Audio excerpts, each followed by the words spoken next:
barıştan söz ediyorsanız ve gerçekten bir barış arayışı içindeyseniz, halkımız hazır, siyasetimiz hazır. Biz her zaman barış için varız. Ama kandırılmaya yokuz. Bunun çok iyi bilinmesi lazım. Buyurun, bu barış sofrasına neyi getiriyorsunuz? Yol haritanız nedir? Bu konuda hiçbir açıklama yok.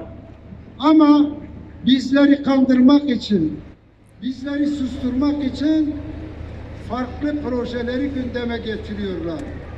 Şimdi yarın diyecekler, biz barış elini uzattık ama barış elimizi tutmadılar diyerek yeniden Kürt halkı üzerinde baskı yapmaya çalışıyorlar.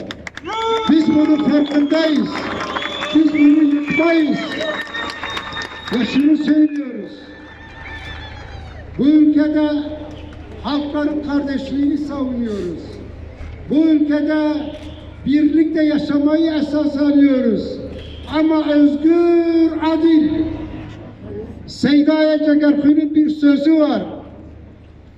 Debe bi minnet am naçin cennet serbest ve azad am deherin cehennem.